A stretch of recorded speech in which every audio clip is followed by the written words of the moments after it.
E aí, oitavo ano,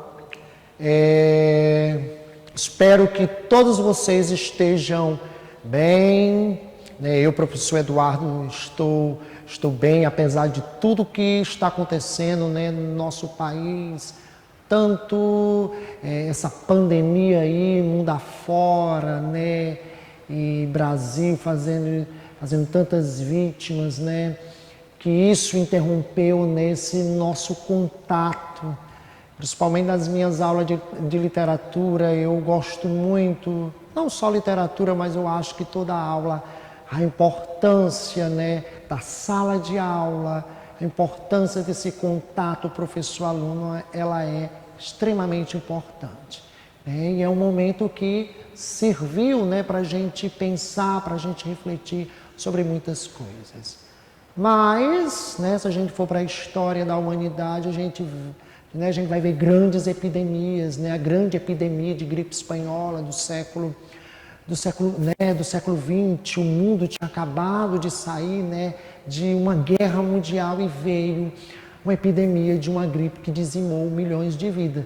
Mas passou, como essa também vai passar, né? E nesse momento, apesar de tudo isso, né, a gente, né, está dando continuidade às nossas aulas agora de um modo diferente. Se bem que o bom é o presencial. Mas, se nesse momento não pode ser o presencial, vamos ficar aqui por enquanto no virtual, ok? Na aula de hoje, né, eu vou dar continuidade e também eu vou fazer elucidações, ou seja, eu vou lembrar, né, alguns pontos do que já foi trabalhado em sala de aula, no que se refere à obra desse escritor. Gente, do Nordeste, né, estudo a obra da Raquel de Queiroz, como todos vocês sabem, há mais de 10 anos. Mais de 10 anos não, já tá com quase 20 anos que eu estudo a obra dessa escritora genial, dessa escritora maravilhosa que é a nossa escritora cearense Raquel de Queiroz, né? E um outro escritor nordestino que eu amo, que eu também já li toda a obra dele, desde as suas memórias, desde a sua literatura infantil, desde os seus grandes clássicos, né, como Menino de Engenho, como Banguê, como Moleque Ricardo, como Usina. Que romance é Usina, e dentre outras obras desse grande escritor paraibano chamado José Lins do Rego. Né, como eu falei para vocês, que a primeira vez que eu li esta obra do José Lins do Rego, As Histórias da Velha Tontonha, eu fiquei apaixonado por esse livro. E disse assim, viu? Esse livro, no dia que eu for ser professor e no dia que eu for dar aula de literatura, eu irei trabalhar com os meus alunos, eu vou ler com eles, eu vou discutir com eles, né? Eu vou fazer citações do livro para os meus alunos dessa obra, né? Que muitos, ainda bem que até onde a gente parou, né, a maioria da turma estava lendo a obra, estava gostando muito, se identificando com a obra. E isso, gente, é muito importante quando a gente estuda literatura, quando a gente gosta daquilo que a gente está lendo, né? E principalmente quando a gente se identifica com os personagens. E também quando a gente se identifica e quando a gente gosta naquilo, né, principalmente da mensagem que tem na obra. Ou seja, né, quando eu falei para vocês, eu já falei isso várias e várias vezes para vocês. Um autor como Raquel de Queiroz, um autor como José Lins do Rego, não escreve nada à toa não, gente. Há uma mensagem a ler, né? o escritor, ele se vale da sua obra para nos dizer algo, né? E é isso que eu acho principal, e é isso que eu acho extremamente importante na literatura. Quando eu pego um livro para ler, e isso vocês também têm que começarem a fazer. Quando cair um livro na mão de vocês, ou se você se apaixonou por um título, quer ler, a primeira pergunta que devemos fazer: o que esse autor está querendo nos dizer? No caso aqui na nossa obra, foi trabalhado em sala com vocês 2 fábulas. A primeira fábula foi o macaco mágico, e a segunda fábula foi a princesa que era uma cobra. A fábula, ela vai apresentar 2 características importantes. A primeira característica que a fábula vai apresentar é: nós vamos ter personagens animais. Isso mesmo. Toda fábula, ela tem personagens que são animais. E vocês prestaram atenção que esses personagens animais, eles apresentam características humanas, né? No caso da nossa primeira fábula, o macaco mágico, né? Quem no Rio, né, em sala de aula, eu lendo em voz alta para vocês, né, falando, né, a gente lendo, né, a gente discutindo sobre as ações do macaco Felisberto, né? Então, toda fábula ela vai ter o quê? Ela tem personagens que são animais, e que esses personagens, eles vão se comportar como seres humanos. Eles têm ações de seres humanos. O macaco Felisberto, ele pensa, ele julga, ok? Ele raciocina, ele fala, certo? Ou seja, a fala, a linguagem, que é uma característica extremamente humana. A fala, o macaco Felisberto, ele fala, ele pensa. Ou seja, o macaco Felisberto, ele só tem corpo, né? Esteticamente ele é um animal irracional, mas a sua alma é uma alma humana, ok? E a segunda característica da fábula, ou seja, a moral. Toda fábula, ela apresenta um conteúdo moralizante. Então, vocês não podem se esquecer disso. Quando a gente pega um determinado texto, como é que eu identifico uma fábula? Primeiro, os personagens são animais. Os personagens se comportam como pessoas. Ou seja, esteticamente são animais, mas a alma, ela é humana. E a segunda característica é o conteúdo moralizante. Que na minha opinião, quando a gente pega um texto, que é uma fábula, na minha opinião, é o mais importante. A gente o quê? Pensar. A gente ler, analisar, pensar sobre o conteúdo moralizante que há na fábula. Ok? Aí vamos voltar aqui para a nossa primeira fábula do macaco mágico. Qual é a moral? A moral, como eu já falei para vocês, a moral é um conjunto de regras que há em toda a sociedade, gente. Toda sociedade, ela tem a sua moral. A moralidade, ela apresenta 2 características.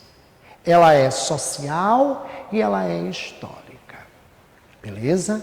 Então, por isso que determinadas ações aqui no Brasil, né, determinados comportamentos, determinadas ações, quando o estrangeiro chega aqui, ele pode, ele vai se espantar com aquela determinada ação. Principalmente quando a gente vai, principalmente quando é uma outra civilização, no caso as civilizações orientais. Então, por quê? Porque a moral ocidental, ela é diferente da moral oriental. Beleza? Então, estou falando aqui que é porque eu estou falando de moralidade, para vocês compreender o que é a moral. Esse conjunto de regras que há em toda a sociedade e que o objetivo dessas regras é o quê? É moldar as nossas ações. Ou seja, aquelas ações que são e aquelas ações que não são boas. Quando a gente age, quando a gente vai agir, quando a gente age, quando a gente vai interagir com o nosso semelhante. Beleza? Aí vamos voltar aqui para a nossa história. Eu disse para vocês sobre o conteúdo moralizante da nossa história, o macaco mágico. Vocês se lembram que o macaco Felisberto, ele estava em meio a uma tempestade terrível. Muita chuva, muita chuva. Então vocês se lembram que o macaco Felisberto, ele saiu batendo na porta de todas as pessoas, de lá da cidade, de lá da cidade onde ele morava e onde as pessoas conheciam. E o macaco Felisberto lá batendo na porta e ninguém abriu a porta para o macaco Felisberto, que estava no meio daquela chuva. Ele estava extremamente amedrontado, era muita chuva, era muito raio, ele estava apavorado e ninguém conseguiu. Aliás, ninguém abriu a porta para poder dar abrigo ao macaco Felisberto. E lá nesse mesmo estado, desse mesmo reino, desculpa que eu falei cidade, havia um homem, um homem que era extremamente pobre, eu trabalhei isso bastante em sala de aula com vocês, o Seu Botelho,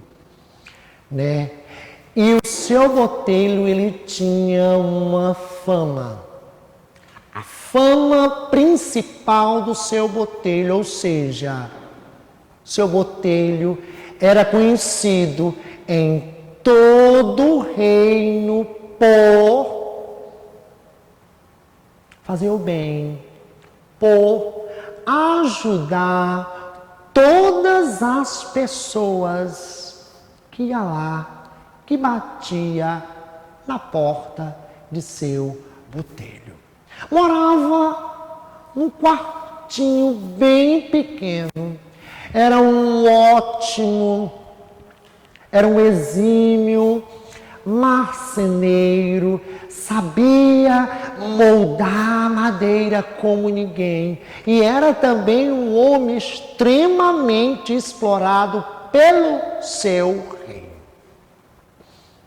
E foi aí que o macaco Felisberto, em meio a essa tempestade assustadora, se lembrou do Seu Botelho e foi lá, bateu na porta da casa não, do quartinho, O livro descreve, como sendo um espaço muito minúsculo, muito pequeno.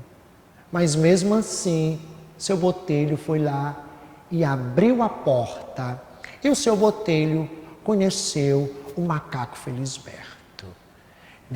E os dois passaram a noite todinha conversando. O Seu Botelho falou como ele era explorado pelo rei. Era tão explorado pelo rei, trabalhava tanto e morava naquele quarto e morava em meio a esta pobreza. Presta atenção que aí há algo para a gente pensar. De um homem que trabalhava e trabalhava muito, e trabalhava duro. E não tinha praticamente nada. Há aí algo para a gente pensar. E o Felisberto, que apesar de ser um macaco mágico, também era explorado. Seu botelho era explorado pelo rei, pelo governante de seu reino, pelo governante de seu estado. Era o governante, era a maior autoridade do reino que explorava o seu botelho. Porque o rei só queria o trabalho em madeira se viesse das mãos de seu botelho. Ou seja, um artista, o único que sabia moldar a madeira como ninguém. Não é à toa que o rei só queria o trabalho de seu botelho. E Felisberto era explorado pelo rei dos animais. Felisberto era explorado pelo rei Leão. Ok? Então, aí há algo já para a gente pensar. Ok? Há algo aí bastante interessante para a gente pensar já. Mas ainda não é, né? Nós ainda vamos falar ainda sobre a mensagem moralizante da fábula Aqui em Questão, o Macaco Mágico. Né? Ambos, quando o seu botelho abriu a porta, identificou o macaco Felisberto e ambos foram falar de suas vidas. Né? Seu botelho foi falado quanto que era explorado, né, pelo seu rei, e assim também o macaco Felisberto. E o macaco Felisberto resolveu fazer algo de bom para ajudar o seu botelho. Justamente porque no momento em que ele precisou, né, em meio àquela chuva, em meio àquela tempestade, Felisberto só encontrou uma única pessoa que lhe ajudou, que lhe deu abrigo, que lhe deu guarida, que lhe deu proteção, que foi o seu botelho. Ele vai ajudar o seu botelho. Felisberto, presta atenção que aqui Felisberto é um macaco mágico, ele não vai se preocupar com ele, de se livrar da tirania, de se livrar da dominação do Rei Leão. Ele vai se preocupar aqui com o seu amigo, com o seu botelho. Ele vai fazer de tudo. Ele vai usar de toda a sua magia para que o seu botelho não mais viva aquela vida de pobreza, de miséria e de exploração. Eu vou fazer só aqui um pequeno concerto, tá bom? Daquela vida de pobreza e daquela vida de exploração.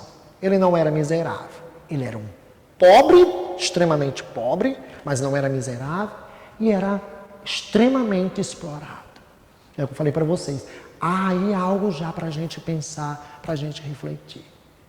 Que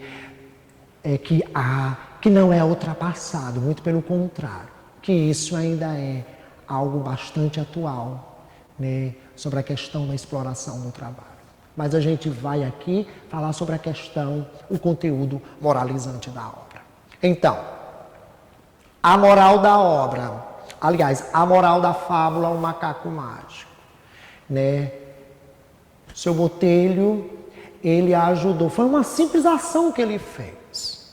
Alguém bateu na sua porta, ele abriu, e no caso era o macaco Felisberto, e ele não negou abrigo, ele não negou proteção ao macaco Felisberto. E o macaco entrou. E foi quando os dois desenvolveram um diálogo, quando o diálogo se iniciou, quando o seu botelho começou a falar da sua vida de exploração e da sua vida de pobreza. Macaco Felisberto. Trabalho, e o que ganho do meu rei só dá para me manter vivo. Olha que fala extremamente atual quando a gente, ainda hoje, né, ela é atual por quê? E principalmente aqui no nosso país, quando a gente vai falar da realidade de grande parte da classe trabalhadora de nosso país. Beleza? E foi o que o macaco Felisberto fez. Procurou ajudar o seu amigo. Ou seja, ele o fez de tudo para tirar o seu botelho daquela vida de exploração e daquela vida de pobreza. Ou seja, qual a moral da história? Uma simples ação que nós podemos fazer e que essa simples ação, ela é um bem, fazer o bem, né? Não custou nada o seu botelho fazer um bem ao macaco Felisberto. Só deu um abrigo, é uma ação que a gente pensa, né? Uma ação tão simples. Ele só tirou o macaco Felisberto em meio àquela grande tempestade. E a partir daí, né, o macaco Felisberto vai fazer de tudo para ajudar o seu amigo, para tirar o seu botelho daquela vida de muito trabalho mesmo, e para tirar também o seu botelho daquela vida de opressão. Então, por uma simples ação, e que essa ação trouxe o bem ao próximo, você pode ganhar muita coisa. No caso, o seu botelho, ele vai se casar com a filha do rei. Ou seja, seu botelho vai ganhar um reino. O que foi que ele fez para ganhar um reino? Simplesmente abriu a porta e ajudou uma outra pessoa. Ok? Beleza, meninos? Então, a próxima fábula é a cobra que era uma princesa, que tem como conteúdo moralizante a ingratidão. Então, na primeira fábula, o conteúdo moralizante é o quê? Fazer o bem. Segunda fábula, a ingratidão. E eu vou deixar para vocês vão ler a terceira fábula, vão ler a terceira fábula, o Príncipe Pequeno. Não se esqueçam disso. O Príncipe Pequeno será a fábula que vocês vão ler em casa, será atividade de casa de vocês, ler essa história. O Príncipe Pequeno, que na próxima aula eu vou trabalhar aqui com vocês. Beleza? Ou seja, o que há de principal nessa leitura? Ou seja, quando eu digo o que há de principal, é aquilo que nos leva a gente a refletir sobre algo existente na nossa realidade. Então, fiquem com Deus, um abraço aí virtual em todos, fiquem em casa e não se esqueça que isso vai passar e que em breve estaremos aqui em sala de aula, nesse contato físico que é extremamente importante na relação professor-aluno. Beleza?